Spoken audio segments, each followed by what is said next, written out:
Bueno, vamos a empezar vamos a decir algo que se debite uno, el que no se está tomando, pero vamos a tomar unos cuantos segundos para estar seguro que estamos en compañerismo con Dios. Entonces empezamos con un breve tiempo donde voy a tratar de explicar cosas que vamos a cubrir en este examen. Primero, estar seguro que estamos en compañerismo con Dios. Pedimos a Dios por perdón por lo que hemos hecho, por lo que hemos pensado. Ahí 1 Juan 1:9. Y entonces ese tiempo es para cada uno lo haga. Eso es entre usted y Dios. Entonces podemos empezar hoy.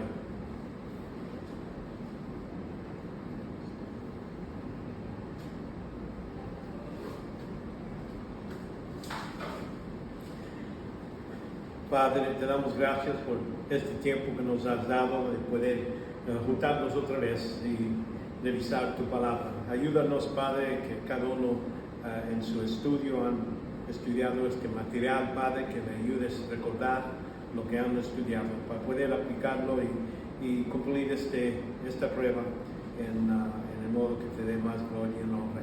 Pedimos que sigas con nosotros durante las clases para que seas glorificado. En el nombre de Jesucristo. Amén.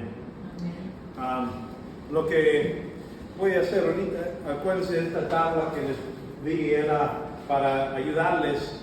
Ahorita vamos a cubrir, ese examen va a cubrir lo que es la predestinación, reconocimiento de Dios y el decreto de Dios.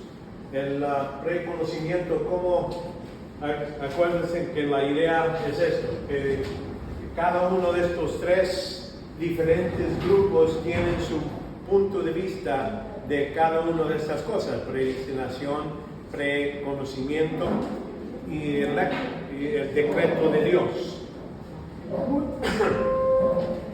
Vemos que predestinación, ¿qué quiere decir? Es nomás decidir antemano. Es lo que vemos en la Escritura, que Dios decidió ciertas cosas antemano. Es lo que quiere decir simplemente. Los hermanianos podemos decir, a lo mejor declaran que Dios antemano no predestinó dónde iba una persona a ir al infierno, nomás predestinó las bendiciones. Allá los calvinistas dicen no, Dios predestinó, eligió, predestinó y por eso sabe. Por eso el previo conocimiento de Dios es su conocimiento de lo que ya Él ha elegido. Por eso lo sabe. Ellos dicen no, está en el predestinación, no es ahí, pero sí hay un previo conocimiento de Dios. Él ve en el tiempo quién va a creer y quién no va a creer, y así los elige. Por eso la elección es condicional en previsto elección de la persona que ellos van a creer. Vemos que la razón que decimos de los decretos de Dios, reconociendo que Dios hizo un plan, y ese plan incluye todo, lo bueno, lo malo, las buenas decisiones y malas decisiones del hombre, incluyendo con la soberanía de Dios. Cada uno tenía su modo de explicar eso. Vemos que los calvinistas piensan que Dios, para saber lo que va a suceder, Él lo predestinó. Por eso cuando Él decide quién va a creer, Él decide, Él les da, Cristo murió nomás para ellos, pero Él les da lo que es gracia irresistible. Dios dice, vas a creer porque yo decidí que vas a creer, ¿verdad? Y Él también, esta perseverancia incondicional quiere decir que la persona, si realmente Dios lo eligió, va a hacer buenas obras. Pero eso es algo que vamos a hablar un poquito más después. Pero ahorita por la predestinación, ellos ven predestinación y elección son los dos mismos. Ellos dicen son separados, los arminianos dicen que son separados. Vemos que la elección por los modernistas era que Dios sí, Él dio las posibilidades, y de esas posibilidades seleccionó qué mundo iba a crear, y en eso Él decidió quienes iban a ser salvos por medio de no decidir individualmente, pero como un grupo en ese senso.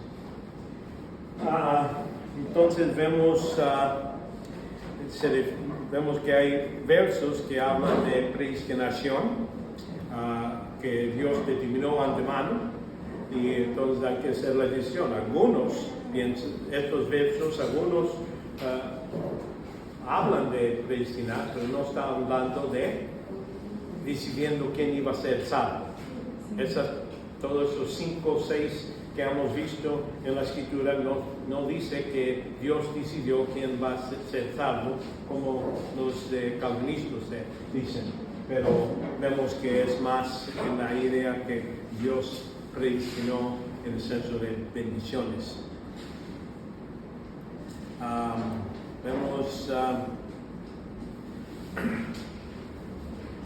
Vemos que el decreto de Dios es el plan elegido, adaptado para todas sus obras. Quiere decir, Dios decidió todo en el senso, pero allí vemos como yo les expliqué mi punto de vista de cómo Dios, aunque eligió cuál de los mundos o cuál de las circunstancias y eventos iban a suceder, eso incluye las decisiones independientes de cada persona que iba a elegir o no. Vemos una de las cosas que el decreto solamente es basado en su omnisciencia, porque él sabe todo lo que podía suceder. Y su decreto era de todas las posibilidades, esto es lo que va a suceder. Pues esa es la idea de cómo Dios hizo su plan. Y nada puede ser conocido hasta que sea primeramente decretado. Dios no podía nomás decir, voy a ver todo en el futuro y esta persona va a creer sin primeramente decidir qué circunstancias iban a ser, qué tantas personas iba a crear. Él necesitaba hacer todos esos decretos y entonces Dios, después de eso, ya hizo la calculación de agarrar lo que Él va a hacer, su responsabilidad, lo que Él va a decir y ha decidido a castigar, que iba a bendecir, y Él agarra las decisiones del hombre humano y lo puso junto y ya está, el plan está ahí escogido, y entonces lo que imprime, vamos a decir como una computadora, imprime lo que está en la página, ¿verdad? No es que la computadora está haciendo decisiones, para eso él nomás está imprimiendo el plan que Dios dijo, y entonces eso es lo que es el preconocimiento de Dios. Él sabe porque ya está imprimido. Ya las decisiones están en la mente de Dios, ya están cumplidas en ese senso. Ok, explicado lo suficiente. Pero ahora vamos a seguir en el proceso de salvación. Aquí esta sección va a ser bien corta, estos dos que voy a presentar ahorita, porque es algo que ya es algo más básico cuando hablamos de lo que es la creación del hombre. Su salvación en este tiempo no necesita, ¿verdad? Porque él está perfecto con Dios, tiene comunión con Dios. Y esto todo sucedió en el tiempo. Vamos a estar en el principio, ya después del día 7 de la semana de creación. Entonces vemos lo que es la caída del hombre, y entonces cuando es necesario la salvación, y poco después del comienzo. No sabemos, no hay un calendario, una fecha que podemos decir esto sucedió en este tiempo. Podría ser que Adán y Eva vivían por un día, horas, o a lo mejor meses o años, no sabemos, no dice. Y por eso digo poco después del principio comparado al tiempo que tenemos. Ahorita tenemos siquiera lo mismo como 6,000 años desde el principio.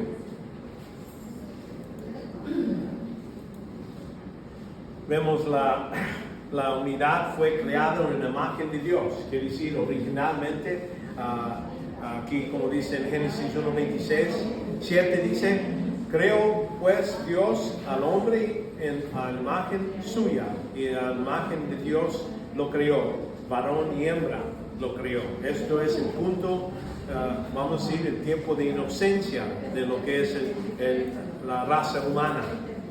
Aquí no hay maldad, no hay muerte, nada de esto en el mundo. Y ahí también les provió todo lo que era necesario. El matrimonio, vamos a decir, pareja, todo Dios la crió a ella exactamente para uno. No va a decir a un hombre y una mujer, no podían ser celosos de otras mujeres, ¿verdad? En ese tiempo era algo, Dios los crió perfectamente, el primer matrimonio. Vemos que en ese tiempo no necesitaban, eran inocentes, no necesitaban ropa, ¿verdad? Porque no había restricción. Génesis 2:25, estaban ambos desnudos, el hombre y su mujer, y no se avergonzaban. ¿Por qué? No había nada de avergonzarse en ese momento, no había ningún pecado, y eso no tiene la idea de lo que significa avergonzarse de nada en este momento. El hecho que estuvieron desnudos es una condición libre de pecado, es lo que quería decir en ese momento. Vamos a decir, es lo que está describiendo Dios en la perfección. Vemos su falta de vergüenza no se debe a la ignorancia, se debe en la inocencia. Este estado tenía control y todavía tenían lo que vamos a reconocer, libre albedrío. No tenía la naturaleza pecaminosa que estaba dañando esa capacidad, y sin obstáculos que podemos ver, entender. La salvación no era necesaria en este estado, sin ropa y todo eso. Ahora,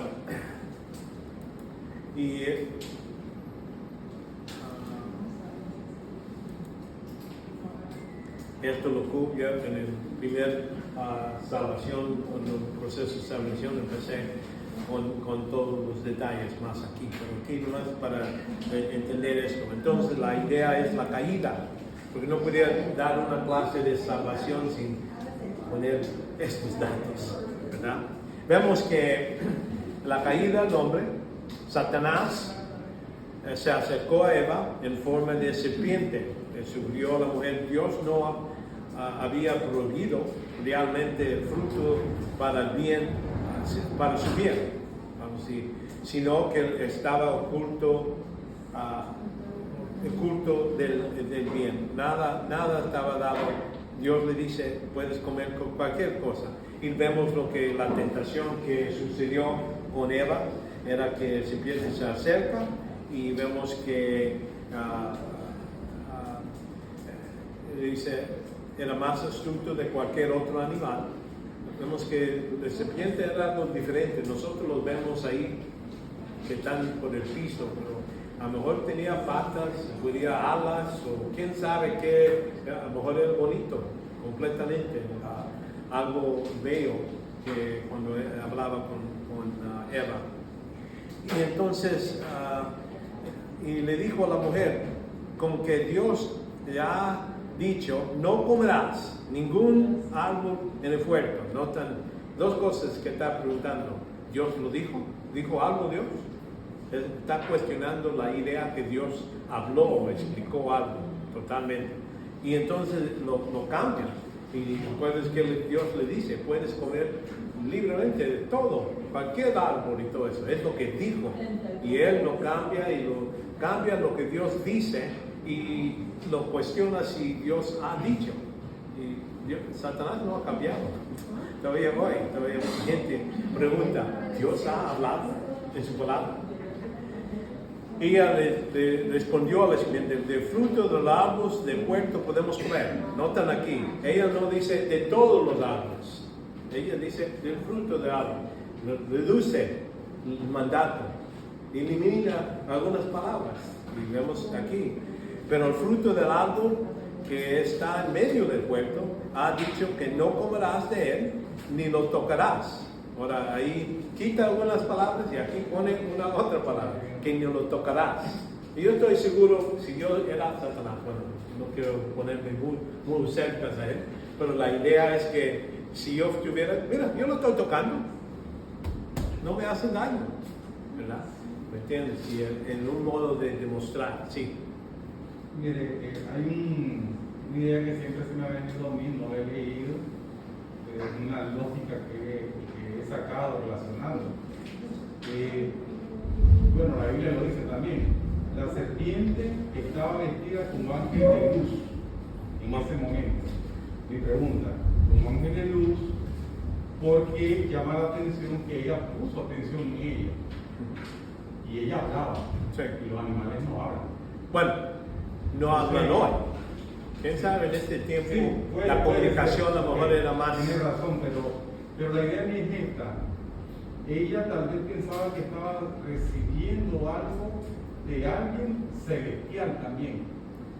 Esa es la pregunta que se me viene a mí sobre eso. Aquí hay otra sección en la Biblia que dice que él, Satanás, hasta los demonios se disfrazan a ángeles de luz. Eso es algo que dice. Aquí nomás nos dice que era serpiente. Ahora, parece que era un animal que ella conoció y vio que era bello y empezó a hablar con ella. Acuérdense que, por ejemplo, Adán y Eva, Adán tenía la tarea de nombrar diferentes animales. ¿Cómo llegó a concluir qué iba a llamarlos? A lo mejor comunicaba con ellos. ¿Qué hacen? ¿Qué les gusta comer? Y pueden poner nombres a él. O nomás que pasaron y dicen, mira, me parece esto. Y nomás, creo que había un poco de investigación en un modo. Y por eso, pero no, vamos a decir, no sabemos claramente todo lo que la capacidad de esta comunicación con animales. Pero sí, en este caso, no era algo raro para ella, no era algo extraño que, bueno, se me habla un animal. ¿No? Parece que era algo normal y por eso, en ese senso, pienso que a lo mejor pudieran hablar con otros animales, es posible. La pregunta que me dice, siempre se me ha venido, hermano, es: ¿habrá ella pensado que esta persona, que este animal era alguien celestial? Sí. Bueno, eso es lo que se me ha venido a la mente porque lo escuchó contrario lo que Dios decía. Bueno, vamos a decir, lo movió para allá, ¿me entiendes? No lo dice, no lo contradice hasta el fin. Aquí es donde empieza su tal, como dice ahí, que es el más astuto. Lo hizo en un modo astuto. Y entonces, por eso hay que reconocer ese empezando la conversación así. ¿Y con quién? No empezó con el hombre, empezó con la mujer. Y entonces ahí es donde vamos a reconocer, a lo mejor el hombre le dijo a ella, ni lo toques, ¿me entiendes? Porque vemos un poquito antes de esto es cuando Dios le dice al hombre, y entonces no comerás, entonces dice que lo pone a dormir, pero no sabemos si ellos los dos estaban ahí juntos cuando lo dijo, o a lo mejor nomás estaba el hombre, porque él estaba dirigiendo y a lo mejor le dijo, ni lo toques, para darle más. Siempre he pensado que estaba solo él. Pues sí, por eso digo, ahí, porque el resumen es que Dios creó al hombre y la mujer en capítulo 1, pero entonces capítulo 2 nos da más detalles de cómo sucedió, que primero creó al hombre, le dijo, vas a mirar esto en animales. Y entonces cuando le dijo, antes dice que entonces le dice, no hay que comer de cualquier otro lugar, y entonces dice que lo puso a dormir y le sacó el riñón. Y entonces, las costillas. Vemos que aquí el serpiente al fin le dice, y el serpiente le dijo a la mujer, ciertamente no morirás. A ese punto, la mujer está puesto en medio. Y si voy a creer a Dios y su palabra, voy a creer ella no sabía, vamos a decir, pudiera decir, Dios no es creado, pues ella no supo qué estaba pasando. Para ellos, a lo mejor piensan, Dios no más es una criatura con más conocimiento, más inteligencia, ¿verdad? Y él era otra criatura que sabía una cosa y empezarle a hablar con ella. Por eso digo, ella, en lugar de decir Dios dijo, se acabó la conversación. ya no necesito ir más para allá. Pero ella sí fue más para allá y oyó lo que ella le dijo. Y entonces es con la tentación, vemos así, ella comió y se le dio a Adán también, ¿verdad? Aquí vemos la mujer pensando, dice, cuando la mujer vio el árbol que era bueno para comer y era agradable a los ojos y que el árbol era deseable. Notan aquí las diferentes cosas que después Timoteo utiliza para describir cómo se concibe lo que es el pecado. Es por los ojos, ve, entonces el deseo dentro y entonces sigue a lo que ella alcanza sabiduría, tomó de fruto. Ella vio que dijo, ahora yo puedo ser como Dios, porque es lo que le dice Satanás. Si cuando comes vas a saber y vas a ser como Dios. Y eso es lo que quería ella. Y le dice que comió ella y dio también a su marido que estaba con ella y él comió. Ahí cuando dice que estaba con ella, no es lógico. Sí, bueno, sabemos que está con ella en él. Es posible que eso no está diciendo que estaba ahí en un parque. Estaba oyendo y podía parar la cosa, pero no, siguió a la mujer. Y eso, por eso, no nomás, y ella estaba engañada, lo que dice la escritura, ella estaba engañada, pero él no. Él pudo no haber comido él. Sí, pudo, en ese momento. Él decidió. No fue engañado. No estaba engañado. Él tuvo y vio el efecto que ella murió en ese momento. Y enfrente de sus ojos. Podría tener más. Por eso Dios le da más responsabilidad. El hombre tenía la responsabilidad de cuidar a la mujer y no lo hizo. Falló. Ahora, vemos que Adán también comió y en ese momento todo cambió. El pecado había entrado en el mundo al perfecto de Dios. Ahí es donde hay que reconocer cuando entra el pecado, como dice en Romanos 5:12. Por tanto, tal como el pecado entró en el mundo, ¿por quién? Por un hombre. No dice por los hombres, por todos los hombres que existen, un hombre, el primero de él. La muerte por el pecado, así también la muerte se extendió a todos los hombres, porque todos pecaron.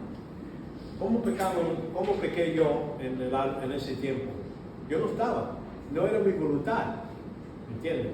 Pero Dios lo que ha hecho es maravilloso, es en lugar de esperar hasta que nazca y llegue a ser pecado, porque vamos a decir, a un punto, así como Adán y Eva, que salieron perfectos, ellos pecaron, y donde ellos vivían era perfecto. Yo entro en un mundo ya caído, y más fácilmente voy a pecar.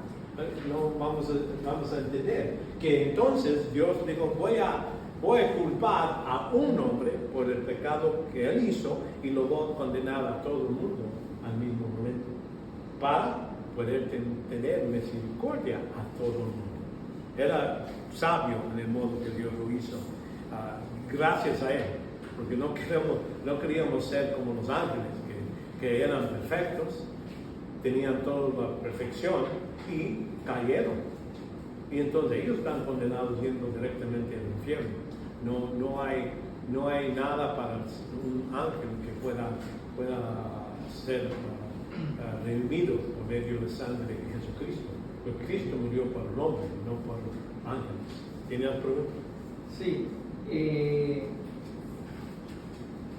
Bueno, aquí estamos viendo el pecado original, ¿verdad? El Sí. pecado. ¿Cómo explican los calvinistas a raíz de la depravación total, que ellos dicen que todas las partes del cuerpo del hombre, del ser humano, no pueden decidir y escoger lo bueno, escoger a Dios? Y dan otros versículos que dicen que el hombre por su propia voluntad no puede. Okay. Pero en Génesis 3:22 dice así, y dijo el Señor Dios, he aquí el hombre es como uno de nosotros, sabiendo el bien y el mal. Entonces, ¿cómo explican ellos ese pasaje? Porque ahí Dios está diciendo que ya el hombre sabe lo que es bueno y lo que es malo. Sí, Entonces, ellos dicen, lo saben, pero no puede hacer nada con ello. La voluntad está defectuosa, ya no puede hacer ese tipo de decisión. Es la voluntad que está defectada. Vamos, por eso dice que, o sea, ellos explican que hombres pueden hacer buenas cosas. No están diciendo que están totalmente al punto donde no pueden hacer ninguna cosa buena. Nomás es que no pueden hacer la cosa de creer en Cristo. Es parte de su debilidad, su inhabilidad de poder creer. Es todo. Y entonces ahí vemos que la caída del hombre fue causada por el pecado de Adán. Y vemos Dios impuso una maldición sobre no nomás el hombre, no nomás por su pecado, dice las personas, los animales, las plantas y toda la tierra, todo el mundo está condenado por medio de lo que Adán hizo. ¿Por qué? Dios lo puso como el rey del mundo. Él le doy dominio sobre los animales, todo esto. Y cuando tú pecaste, tú contaminaste a todos. Y vamos a reconocer que Dios va a destruir todo lo material y todo el universo. Ya antes del gran trono blanco, va a destruir completamente. No va a haber nada de este mundo. Y va a recrear un nuevo cielo, nueva tierra. Todo nuevo, porque esta parte está contaminada por medio del pecado que entró en este mundo y Dios no maldice.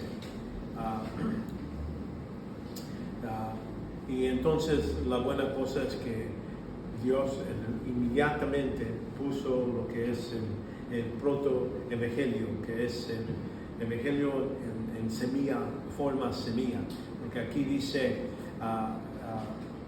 en Génesis capítulo 3, después de la caída, y dice que el Señor le dijo a la serpiente: por cuanto has hecho esto, maldito seas más de todos los animales y más de todas las bestias del campo, sobre tu vientre andarás. Ya cambia cómo va a transportarse este animal. Antes a lo mejor tenía alas, no sé, algo bonito. Y el polvo comerás todos los días de tu vida. Ahora, el animal está donde, pero ahora está hablando directamente a Satanás. Y pondré enemistad entre tú y la mujer, y entre tu simiente y su simiente. Noten aquí, él te herirá en la cabeza y tú herirás en el calcañar. Hablando de la semilla de la mujer. Y por eso es tan importante reconocer el nacimiento por medio de una virgen. Porque no dice nacimiento, esta palabra, semias, está utilizado para el hombre, normalmente en la escritura. Pero aquí está hablando de unas semias de la mujer. Y entonces es la semilla en ese caso. Y entonces y habla contra la mujer y contra el hombre: maldita será la tierra por tu causa, con trabajo comerás de ella todos los días de tu vida. Espinos y abrojos te producirá, y comerás de las plantas del campo. Eso es, hay que reconocer, trabajo no es una maldición. Vamos a reconocer, Dios le dio trabajo antes, guardar el jardín, nombrar todos los animales, era parte de su trabajo. Pero ahora lo va a hacer difícil. La maldición era que ahora va a ser con mucho más falta de eficiencia. Cuando uno era perfecto, él hacía todas las cosas sin problemas. Ahora, cuando producimos algo, todo va a ser trabajo, y parte del trabajo va a ser desperdiciado. Parte de nuestro tiempo va a ser desperdiciado. ¿Y por qué? Dios, para ayudarnos. Porque si tenemos eficiencia completa, vamos a ser eficientes en nuestros pecados, hacerlos mejor y más efectuosos. Pero por Dios lo hizo: no, tú nomás te voy a dar poco tiempo, vas a tener dificultad, necesitas comer, vas a necesitar trabajar para eso, más trabajo. Una pregunta, hermano. Sí, Bueno, va a llegar a, bueno, después mejor porque va a llegar a ese punto. ok. No adelantar. Okay. Sin embargo, y vemos que la muerte reina desde Adán hasta Moisés, y aún sobre de los que no habían pecado con una transmisión semejante a Adán. Entonces quiere decir, aunque nosotros pecamos, vamos a decir, Adán pecó, él pecó un desobediente a Dios, y dice que Dios, la muerte llegó a las personas, aunque a lo mejor no cometieron algo de su propia voluntad, no desobedecieron un mandato claro que Dios dijo. Nosotros estamos condenados sin hacer nada. Venimos a este mundo ya condenados. Y es lo que está diciendo aquí. Y vemos su pecado traído el juicio de Dios, un castigo para la muerte eterna. Y por eso Dios necesita suplir un Salvador.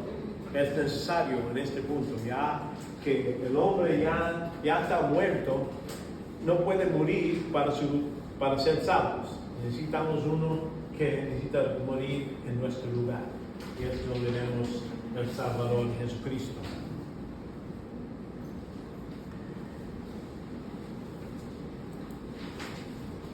Entonces ya nomás para, como les digo, es breve, pero con la intención de darles a entender por qué es la cruz necesaria por la caída del hombre. Ahora, en esta sección voy a hablar más de la cruz propia y lo que vemos en la cruz, redención, expiación, propiciación, son palabras que se hallan en la escritura. Vamos a tratar de explicar cada una de estas frases.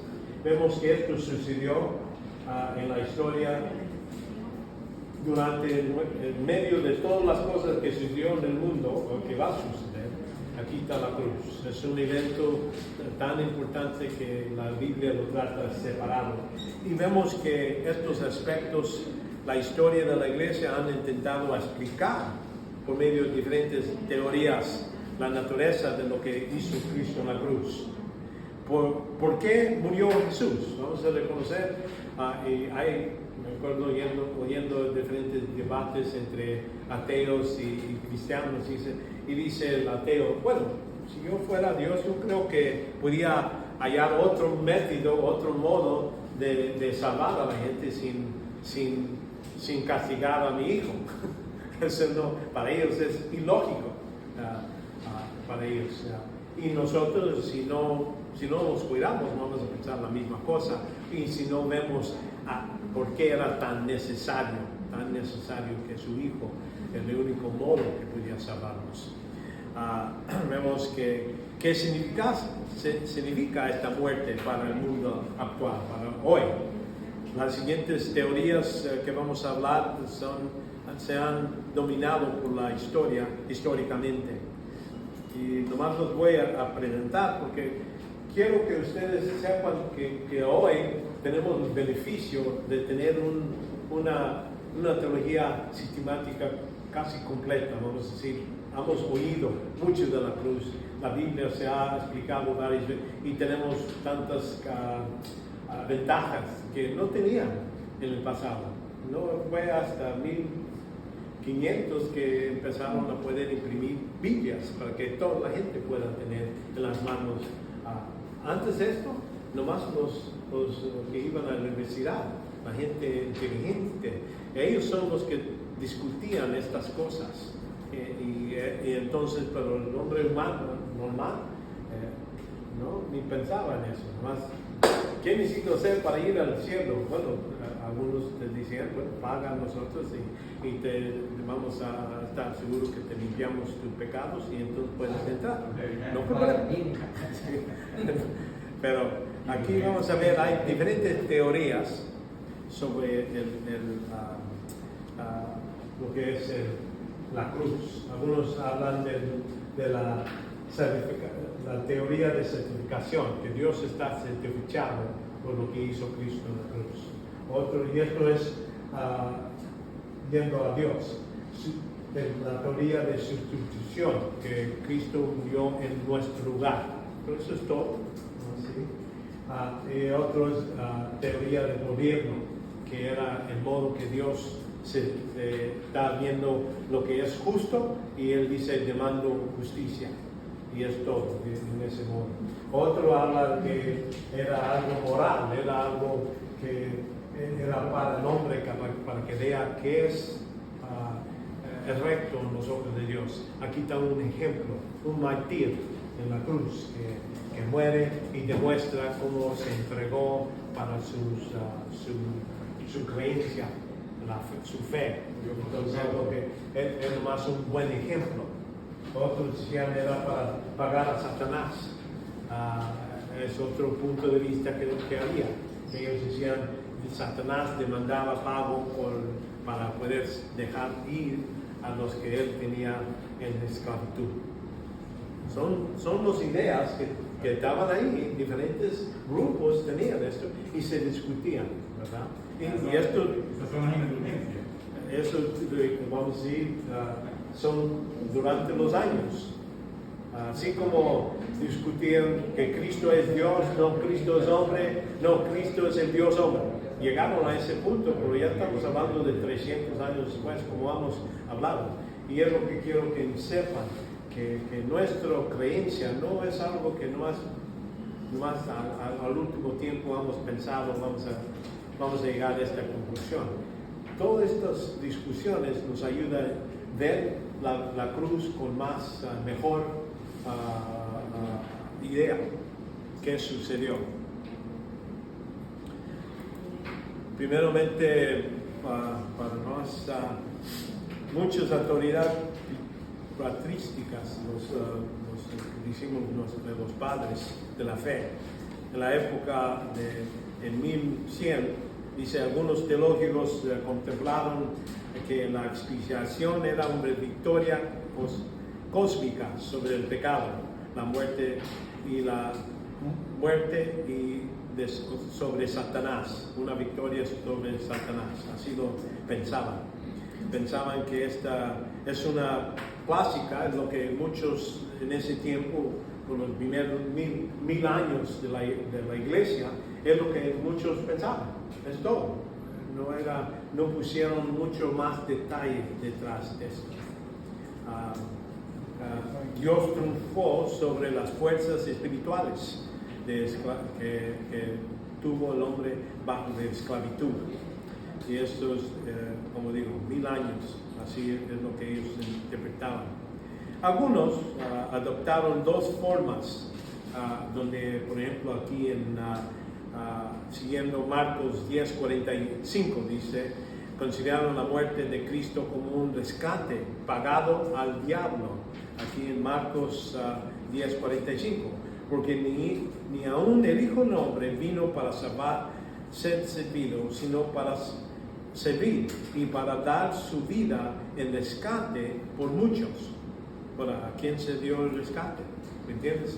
Para ellos, no dice aquí en este versículo, para ellos dice, bueno, Satanás es que nos tiene bajo de esclavitud, entonces hay que pagarlo a él. Es lo que muchos pensaban, ¿entiendes?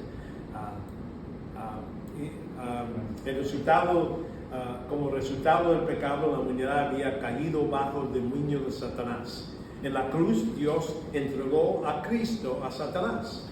Es como ellos pusieron en lógica. Y cambió en cambio de las almas que el maligno tenía cautivas. Entonces él dice, les pagamos para que saquen a esta gente. Pero Satanás no pudo retener a Cristo permanentemente. Y dice, por eso el Hijo de Dios se levantó poderosamente de la tumba. Vemos que aunque Dios le dijo, te voy a dar, te lo voy a entregar, lo puedes hacer, lo puedes matar y todo eso. Y entonces Satanás dijo, está bien, así lo puedo matar. Yo dejo a estas otras almas ir. Pero no sabía que Cristo iba a resucitar. ¿entiendes? Y es el punto de vista, como digo, algo que dominó por 1000 años este punto de vista. Otros guiados por Colosenses 2:15, triunfó sobre la muerte y el diablo en una vez por todos, aquí en Colosenses 2:15, y habiendo despojado a los poderes y autoridades, hizo de ellos espectáculo público, triunfando sobre ellos por medio de él, por medio de Cristo. Entonces el rescate de los captivos, los poderes tinieblas, ellos estaban ahí, pero aquí era nomás la idea que Dios los rescató, destruyó Satanás en su poder sobre este grupo, los sacó del mundo y los trajo al mundo de luz. Entonces un punto de vista que tenían, como digo, por 1000 años, sin meterse más allá a la teoría, ¿qué más hizo Cristo en la cruz? Eso viene después. Aquí son algunos de los padres que en 200 es cuando ellos interpretaron la muerte de Cristo como una victoria sobre el pecado y la muerte del diablo. Ellos ven esta idea de recapitulación, obediente sin enemigo, todas las experiencias de la unidad. Ellos ven algo, no en el evento de Cristo, pero algo más figurativo. Resucitado entre los muertos, Cristo venció a Satanás. Vemos en esta gran victoria, está prefigurada, ya como hemos visto en Génesis 3:15, pondrá enemistad entre tú y la mujer, y tu simiente y su simiente. Y vemos que esto está predicho por Jesucristo propio. Habla en Mateo 12:29. ¿Cómo puede alguno entrar en la casa de un hombre fuerte si quiera sacar sus bienes, sino primero la ata, y entonces sacará su casa? Entonces aquí es el modo que ellos pensaban.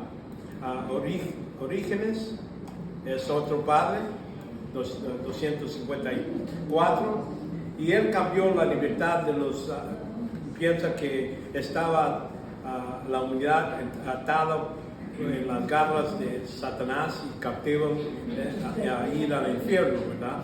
En cambio, la libertad, las almas sometidas a su demonio, Satanás, dominio. Satanás exigió la sangre de Cristo.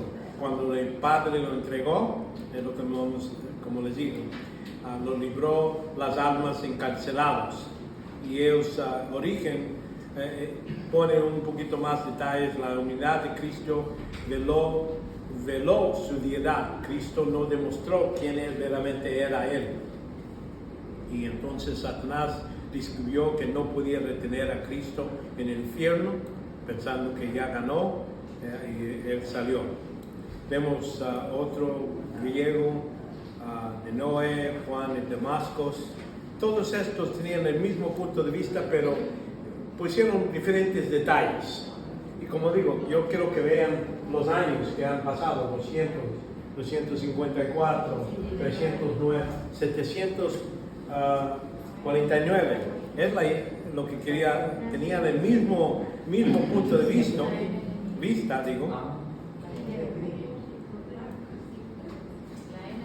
Y entonces llega este hombre, llega hasta Gustav Alun, un gran drama cósmico. Para él, Cristo a lo mejor vivió o no vivió, pero la idea es lo que él está captando. Cristo venció los poderes espirituales. Como consecuencia de esa victoria, fueron librados todos los pecadores. El motivo de este vista, Christus Victor, que Cristo tiene la victoria, vemos que hay varios lugares, las enseñanzas del Nuevo Testamento y de Luther, que vino 1500, él tenía este mismo punto de vista, con esta idea, y vemos aquí en Colosenses 2:15, y habiendo despojado a los poderes y autoridades, hizo de ellos un espectáculo público, triunfando sobre ellos por medio de él. Entonces agarraron ese versículo y dicen, es lo que hizo Cristo en la cruz. Y la cosa es que ellos encierran y ponen nomás esa parte como que si es la parte que explica todo lo que hizo Cristo en la cruz. Y lo que estamos viendo, ellos están descubriendo, utilizando ciertos pasajes para su punto de vista.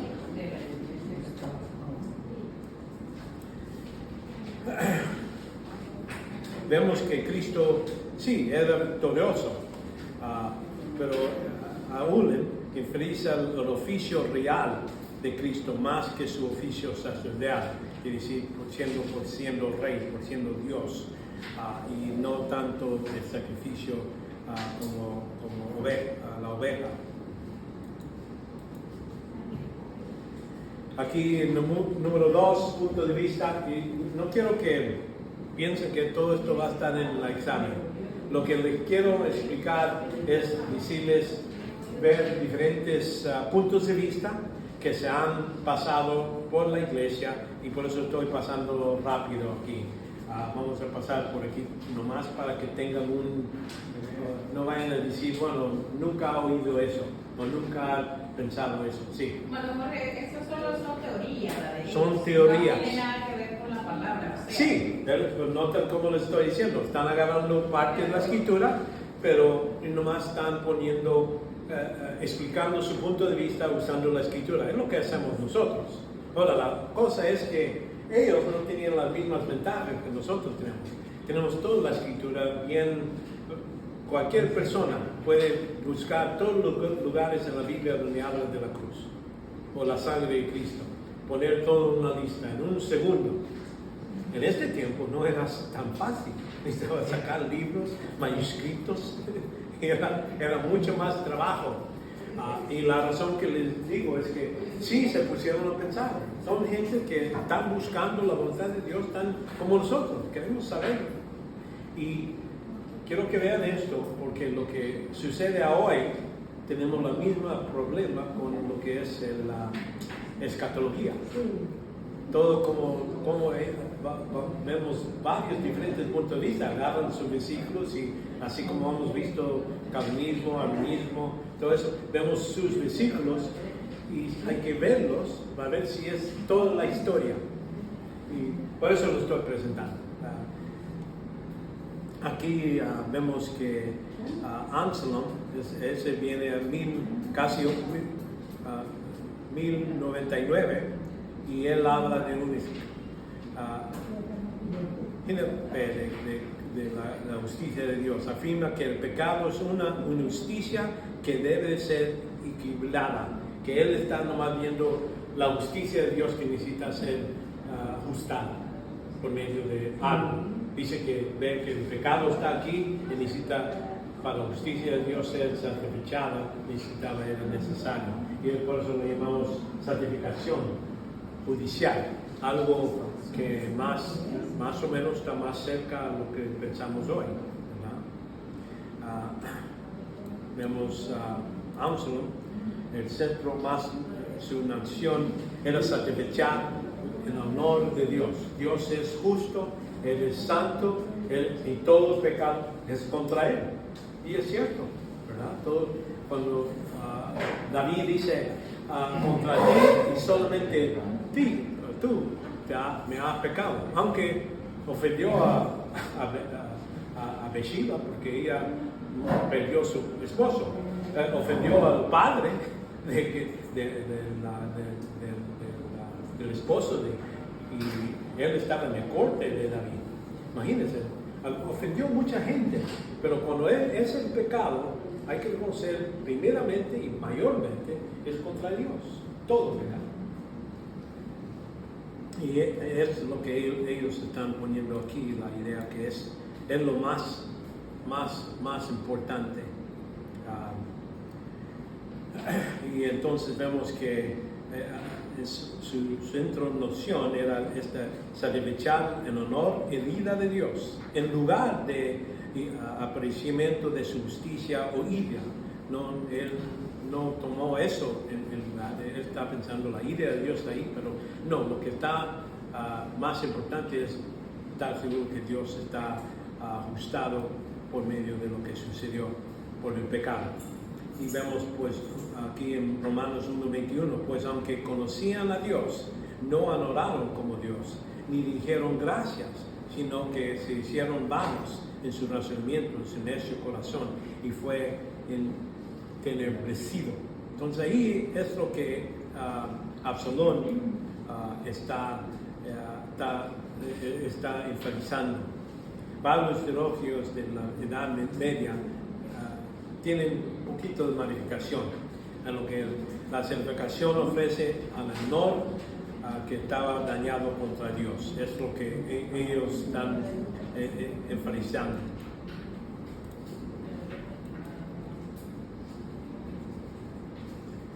Y hubo 1042, cambió la teoría judicial de Absalón con la teoría de rescate el dominio de Satanás.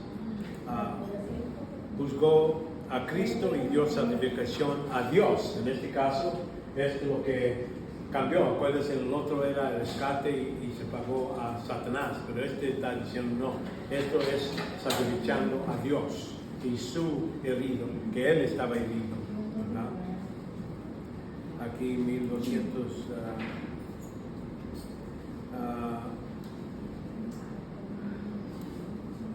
parece en 1245 vemos que siguieron la misma cosa con Absalón, pero aunque pareció reacción a plantar la necesidad absoluta de la muerte de Cristo, como había Absalón. Ellos no les gustó esta idea que Dios necesitaba ser santificado, porque parece que nomás se enojó y ellos lo ponen un poquito menos.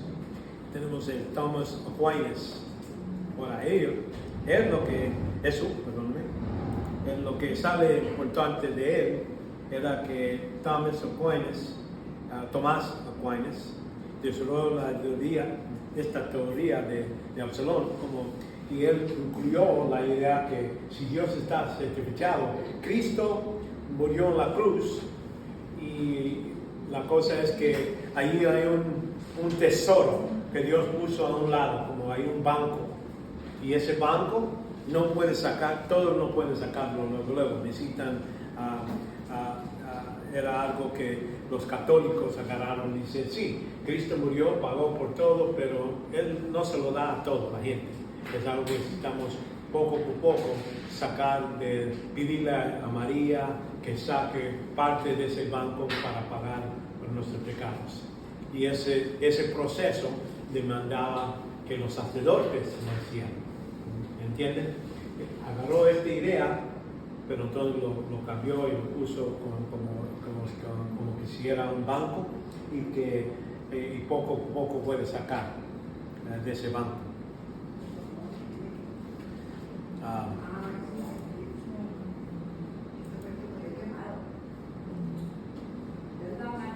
¿Cómo?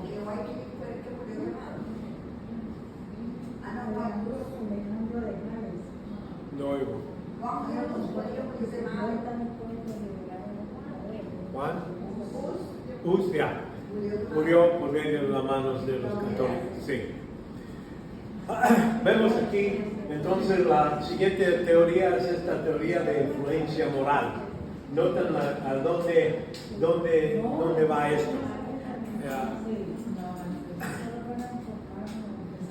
Que Cristo nomás murió para darnos un ejemplo de lo que es moral. Perfecto, un ejemplo perfecto, pero es algo como debemos imitarlo a él. Ser un ejemplo de un mártir. Y acuérdense que esta idea es que el hombre ve lo que Cristo hizo, entonces de eso debe darle motivo de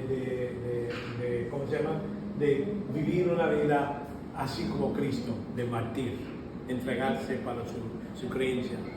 Esto nos impresiona del amor de Dios, donde dice que Dios dio a su Hijo y amó al mundo de tal manera que dio a su Hijo, es una demostración del amor. Entonces él está diciendo que los hombres debían de nomás agarrar ese ejemplo para cómo vivir en nuestra vida.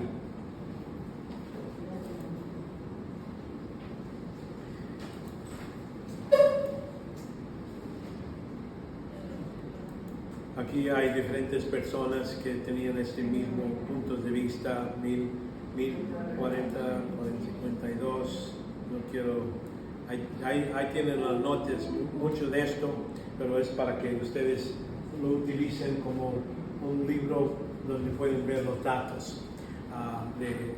Y vemos, por ejemplo, en Horace Bushnell, es en 1876 murió, es padre del liberalismo y cree que la cruz mostraba que Dios sufriendo por amor a sus criaturas, que Dios mismo sufrió para nosotros. Y nomás nos está poniendo algo como un ejemplo, pero no verdaderamente hablando qué sucedió en la cruz. Él está utilizando el resultado, uno de los resultados. No estoy diciendo que no es verdad, nomás no es total toda la historia de lo que sucedió en la cruz. Es lo que quiero que vean. Ahora llegamos a la número 4. Según este punto de vista, el pecado es principalmente una violación de la ley de Dios y no de su honor. No es que nomás Dios se les lastimó, pero quiere decir que Dios, su rectitud está ofendido, algo que de su esencia está ofendido en ese senso. Y resulta que la justa pena es la muerte, la única que puede satisfacer eso. Pero el amor de Jesucristo, nuestro sustituto en su vida, cumplió perfectamente la ley y la muerte llevó a la justa pena por nuestros pecados. Él demostró este amor y expresando en otro modo, estamos diciendo, la cruz tomó nuestro lugar y llevó el castigo equivalente por nosotros pecados, satisfechando así la justa exigencia de la ley, como la ley es representante de la rectitud de Dios, lo que Él demanda por el pecado. Y entonces cuando los pecadores se arrepienten, se apropian del sacrificio vacario. Vacario quiere decir un sacrificio que era sustituto de gran manera, vamos a decir, Cristo, y por la fe. Dios perdonó a los pecados imputados. Esta es la idea de imputación, poniendo al crédito de Jesucristo los pecados de todo el hombre. Así como que ya antes no debía nada, ahora debe todos los pecados de todo el hombre y se los dio a la cuenta de Cristo. Es lo que es la idea. Algunos padres apostólicos incluyeron este tema de sacrificio vacario en su comprensión, y vemos esto de lo que se llama expiación. Cuando habla de eso, es lo que está hablando. Vamos a ver expiación y propiciación. Son dos palabras, pero a veces se usan intercambiados, pero hay dos diferentes ideas que están ahí. Aquí están enfatizando la expiación.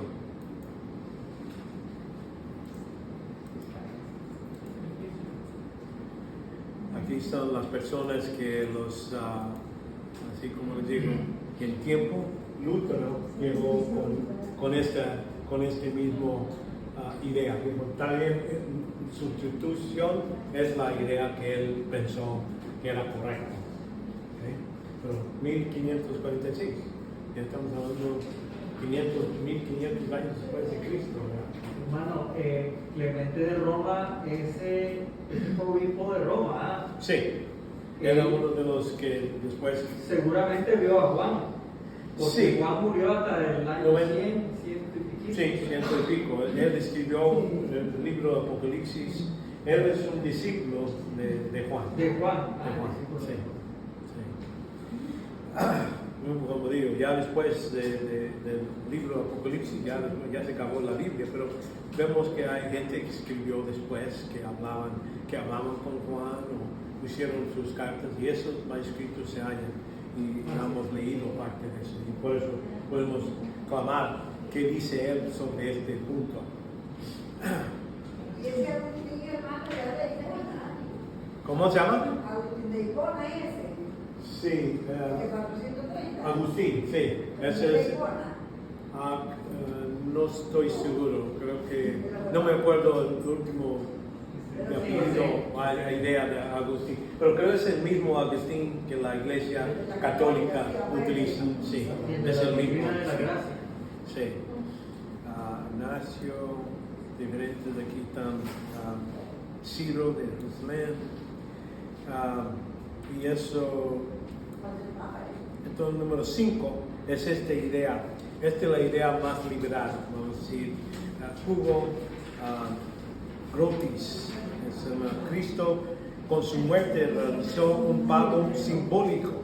Para él no era real, no sucedió nada en realidad en la cruz, era algo que era un pago a Dios, pero era simbólico. No podía un hombre pagar para todos los pecados de todo el mundo. Y por eso él dice que él y no completo y equivalente a Dios por los pecados humanos. Por eso dice que es simbólico. Es un modo. Dios, por medio de la muerte de Jesús, en su Hijo, Dios mantuvo el gobierno moral del universo, dejando al lado la injusticia. Él no demandó el pago de muerte para los pecados del hombre. Él no para castigar a una persona inocente para las cosas que otros han hecho. Para ellos era algo que no aceptaban. No aceptaban que Cristo, un inocente, pudiera pagar por los pecados de todo el hombre. Y vemos que él, para ellos, podía, el gobernante del universo podía haber dejado la ley por completo, pero castigó a Cristo, pero no era para lograr lo máximo de todos los pecados en el futuro. Él a lo mejor era algo simbólico, nomás para demostrar cómo Dios no le gustó la idea que pequemos. Y eso comunica la idea que Dios odia el pecado y la motiva de personas que se arrepienten, porque demuestra qué tan feo es el pecado que era, como necesitaba castigar a su hijo. Eso era algo que era tan repugnante. Y vemos que Dios exige lo que es la clemencia y perdona los pecados. Él lo hace porque quiere hacerlo. Lo perdona a la gente no nomás porque quería hacerlo así. Y nomás demostró que feo era, pero lo va a hacer no necesariamente por un pago, por un hombre, que era Jesucristo. Por eso se habla de clemencia. Y esta teoría había varios. Y estos son John Miley con otros arminianos. General aceptan la perspectiva que rechaza la teoría de santificación.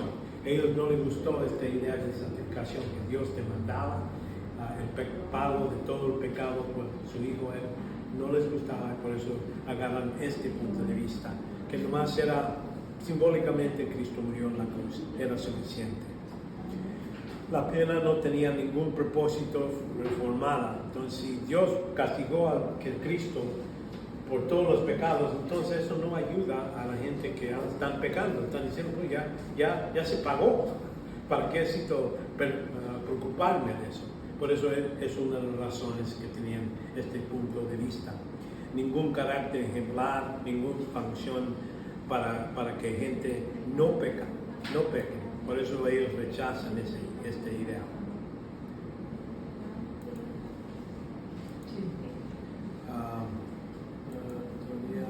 Número 6.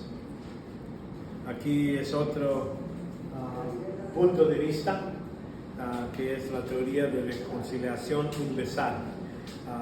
Ponerse con esta, Karl Barth afirmó que Cristo en su muerte reconcilió objetivamente al mundo con Dios. En su búsqueda de ser como Dios, la humanidad es impía, culpable y condenada. Vemos que para reparar el daño, el Hijo de Dios descendió a una tierra y fue rechazado por los que vino a salvar. Eso es cierto. Vemos aquí, abrir la expiación para lo que Cristo hizo. Barth utilizó libremente el lenguaje de sustitución. En el senso, usó esa palabra. Pero para él dice, la expresión diferente significativamente de formulación como nosotros lo conocemos, que Cristo murió en lugar de nosotros. Él negó la carga con la pena de nuestro pecado provisionaria. En lugar, nomás él declara que era una victoria, pero objetivamente no era algo que Dios verdaderamente estaba satisfecho por lo que sucedió por medio de lo que hizo Cristo. Es nomás que él agarró eso, lo que Cristo hizo, y lo aplicó, pero sin tener mucho más que eso. Es lo que quiero explicarles. Aquí es donde vamos ahora sí vamos a ver lo que es la doctrina de redención, qué es lo que dice la Escritura, y qué mejor ya vimos los diferentes puntos de vista. Cada uno tenía, vamos a decir, lo que bíblicamente podemos apoyar. Otros contradecían partes de la Escritura, y por eso ahora vamos a verlo al punto de vista, qué dice la Escritura sobre la redención.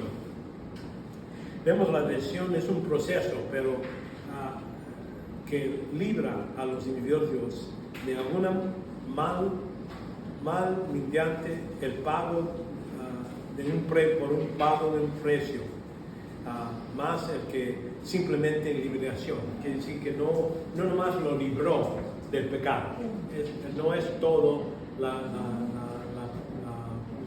lo que dice la Escritura que sucedió en la cruz. Así hay que reconocer, sí, es cierto que los prisioneros en guerra, por ejemplo, esta palabra se utiliza en la Escritura y vamos a decir en griego, laitrón. A los prisioneros en la guerra podían ser librados mediante el pago de un precio que se demandaba por ellos, y se pagaba por medio de rescate. Un rescate, dice, es la palabra que se usa en la Escritura, pero la idea es que en ese modo podían salir los prisioneros. También esta palabra se utiliza, otra posibilidad era que esclavo simplemente pague el precio para sí mismo. Entonces este pago podía venir de la persona que estaba en esclavitud, ¿verdad? Y esto de dos formas de pago del precio del rescate. Eso incluyendo podía ser pago por uno que estaba esclavo por medio de un ejército, y eso se podía pagar por el rey que mandó esos soldados para rescatarlos. Y el otro es que un esclavo que está bajo de esclavitud. En una situación diferente, de un homicidio, esto sí se ve en la Escritura, habla esta idea. Aquí un rescate en hebreo es keper, que podía pagar una suma de dinero así de su vida perdida. Aquí en Éxodo dice aquí, y si un buey corriña a un hombre, le da daño, a una mujer, y le causa muerte, ¿no? Es lo que estamos diciendo, que este animal mata a una persona, ciertamente el buey será aprendido y su carne no se comerá. Quiere decir, está contaminado en el pecado. Lo mata y lo tira. Pero el dueño del buey no será castigado. Sin embargo, si el buey tenía desde antes el hábito de oportunidad, y su dueño había sido advertido, pero no lo encerró, ¿verdad? Sí. Y mata a un hombre o una mujer, el buey será aprendido, ¿verdad? Y su dueño también morirá. Puede el hombre ser pago. Él mató este buey que debía de ponerlo en la cárcel o ponerlo en un lugar sabiendo que era peligroso y no lo hace, el dueño va a morir. Pero noten aquí, dice en el versículo 30, si se le impone precio de rescate, entonces dará por redención de su vida lo que se demandará. Entonces a lo mejor el hermano o la esposa o el esposo dice, bueno, mataste a mi hermano, pero si me pagas tanto, no necesitas morir. Y la gente, vamos a decir, en ese caso, Dios permitía que la gente no se rescataba de su vida, ganaba iba libre por medio de eso. Y por eso es lo que podemos ver con esta idea de rescate o lo que es redimir a uno. Y vemos que también en la Biblia habla de un otro rescate, que el caso de Israel. Yahweh redimía con su brazo extendido, dice aquí en Éxodo 6:6. Por tanto, di a los hijos de Israel, yo soy el Señor, y os sacaré de debajo de las cargas de los egipcios, y los libraré de su esclavitud, y os redimiré con brazo extendido y con juicios grandes. En ese caso, Él no lo está pagando a los egipcios. Noten lo que está pasando, Él lo saca de fuerza, no hay pago, no hay intercambio. Dice, por la vida de ellos, aquí te voy a pagar. No, Él dice, los voy a sacar. Y también porque ama a su pueblo y lo redime de cuesta de sí mismo, ¿verdad? Su esfuerzo, eso le costó a Dios el trabajo de ir a sacarnos de toda su energía, todo eso. Por eso me entienden. La idea, esto es algo más cerca a lo que sucedió en la cruz, porque Dios no lo hace por medio de pagar a otra persona, Él lo hace de su propia capacidad y su deseo de sacar a gente en el rescate. Por eso este es el sentido de redención que creo que sucedió en la cruz. No es que pagó a Satanás, no se pagó él mismo, no, la idea es que lo rescató por medio de su fuerza, porque ¿quién es Él? Yo soy el Señor.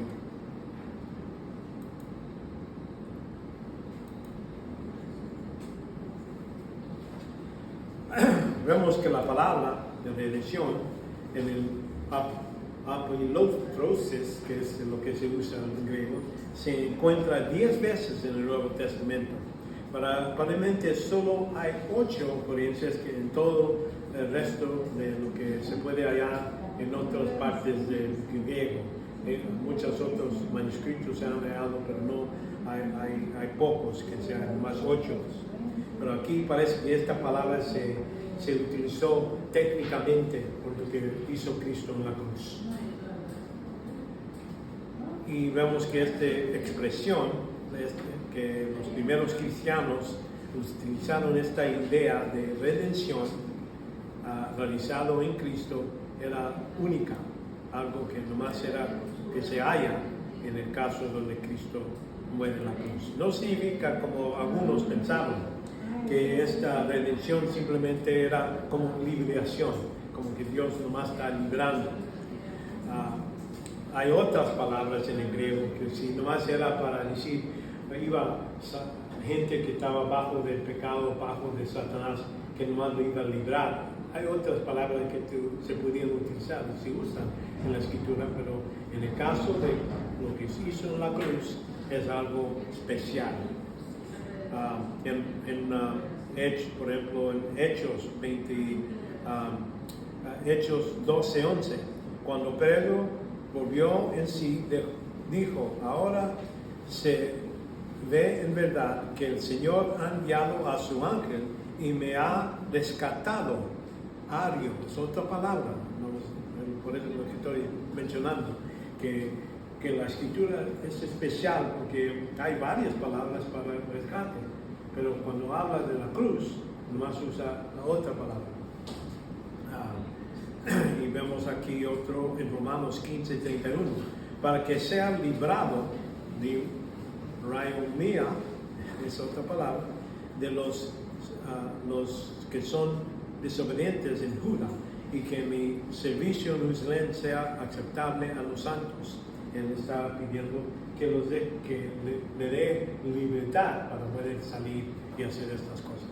Eso es otra palabra que nosotros se ha rescatado o librado, pero acuérdense que la palabra apolotrosis es la palabra que se utiliza para lo que sucedió en la cruz.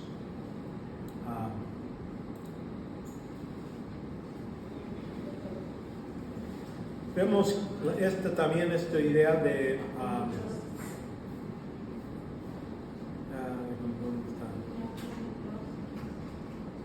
sí, significa liberación mediante un pago, ¿verdad?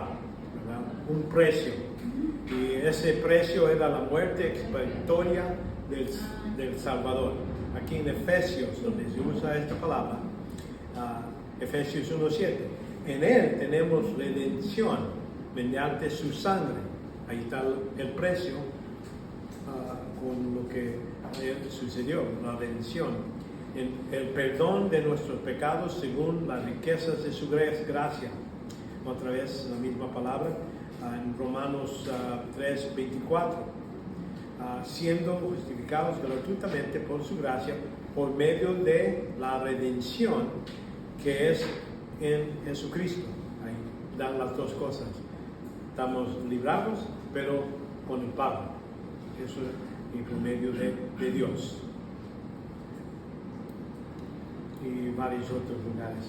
Vemos que a veces, de nuevo, la menciona el precio, pero no la redención, por ejemplo. A veces nomás se menciona. Y en 1 Corintios 6:19, ¿o no sabéis que vuestro cuerpo es el templo del Espíritu Santo que está en vosotros, el cual tienes de Dios, y que no sois vosotros? Entonces ahí vemos estamos pagados, nos dice que es por medio de redención, pero tenemos el precio que se pagó.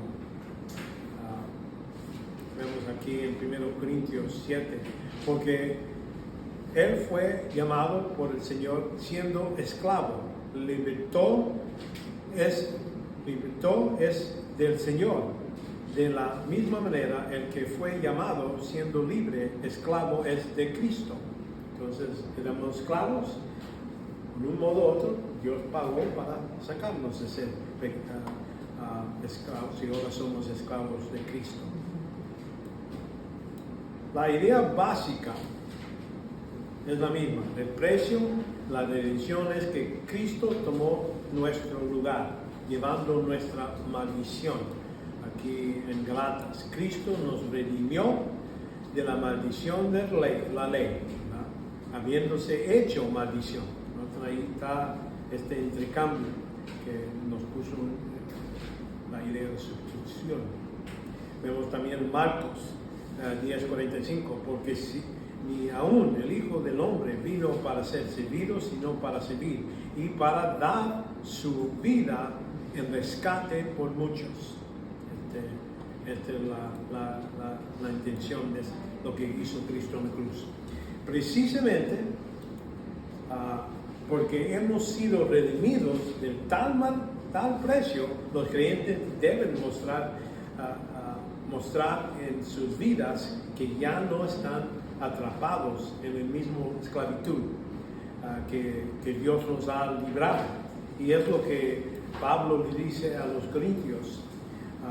Dice, pues por precio habían sido comprados. Por tanto, glorificad a Dios en vuestro cuerpo y en vuestro espíritu, los cuales son de Dios.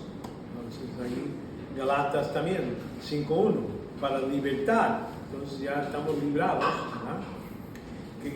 Que Cristo nos hizo libres, por tanto permaneced firmes y no os sometéis otra vez al yugo de la esclavitud. Entonces ahí nos da este entendimiento que si Dios los pagó con el precio tan grande de Jesucristo, entonces nosotros debemos de marchar, vivir una vida no bajo de esa esclavitud del pecado y todo eso.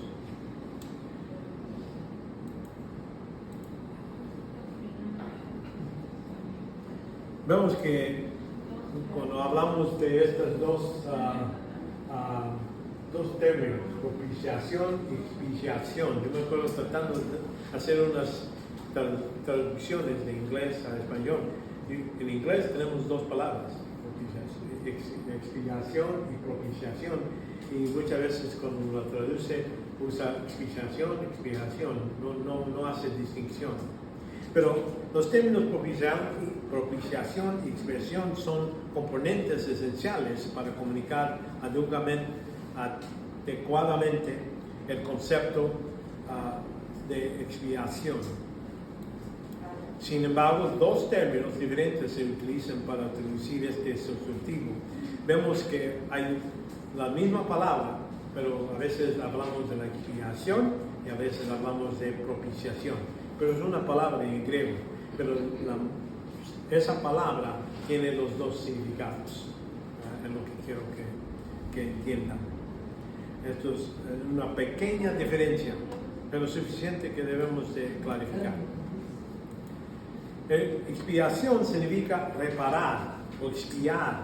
Eso implica la eliminación o limpieza del pecado. Eso es lo que podemos decir, quiere decir expiación, el limpiar.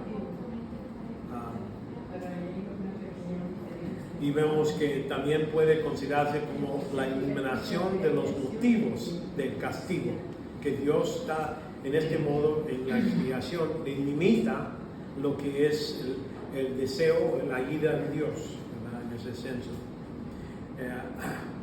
Si la expiación de Cristo era solo una expiación del pecado, entonces significaba que Dios actuaba como el sujeto y cubría los pecados de los seres humanos para que Dios lo perdonara. Entonces él, nomás saliendo de él mismo, él hace la idea que cubre, nomás sobrepasa los pecados. Si hacemos mucho de esto, énfasis en esta expiación, corre el riesgo que preocupamos únicamente de los aspectos legales, que nomás estamos hablando que Dios es como un juez que ahí nomás da el corte y tira y dice voy a hacer esto y decido que voy a castigar o no castigar, y se queda ahí. Entonces Jesús se limitó a cubrir los pecados, nomás pagar por los pecados, es todo.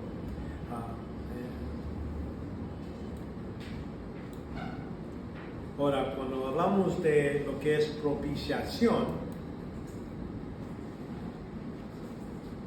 sobrepasa eso, no nomás quita la idea de expiación, quita lo que obstáculo Dios queriendo darnos favor. Lo que vemos en lo que es propiciar es hacer favorable,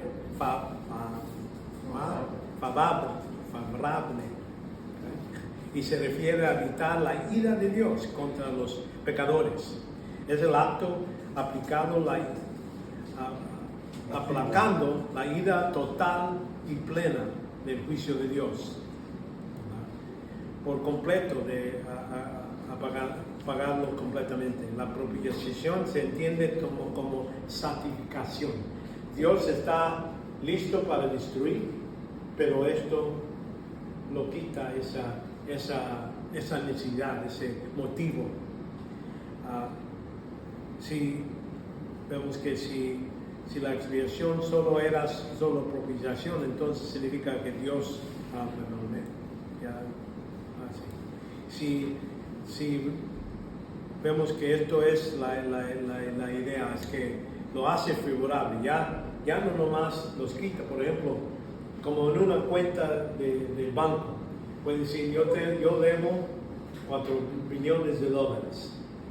Ahora, en ese caso, lo que es la expiación, quita esa deuda, se acabó, ya estoy en cero, ya no debo nada y no tengo nada, ¿verdad? En ese caso. Pero propiciación, dice Dios, no más, vamos a decir, destruirme completamente. Dice, ahora no nomás hago eso, pero quito eso, pero también te estoy dando a tu banco un precio más dinero, vamos a decir otros $4 billones. Ya no nomás eres sin deuda, ya tienes mucho más que necesitamos. Favorable que Dios nos da favor. La gracia de Dios sobrepasa, no nomás quitar el pecado, pero también arriba de eso darnos la gracia. Es lo que quería comunicar. La idea que ya estamos en compañía con Dios, ya no éramos enemigos, ya somos parte de su familia, en este caso. Y esto va más allá.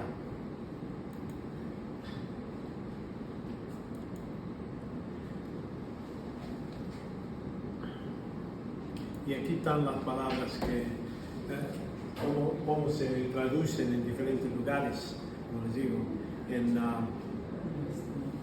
4 casos en el Nuevo Testamento, aquí en Romanos 3:25, a quien Dios exhibió públicamente como propiciación. Esa es la misma palabra, esta misma griego que está hablando propiciación, por la sangre a través de la fe. Entonces, este es uno de los lugares donde esta palabra propiciación se utiliza. Vemos que también propiciatorio, aquí está hablando en Hebreos 9:5, como se acuerdan en el tabernáculo había un lugar santísimo y ahí había el tabernáculo y había dentro de la arca de Dios, adentro de eso era una caja hecha de madera cubierto con oro, pero la tapa, lo que cubría eso, era puro oro, puro, no había nada.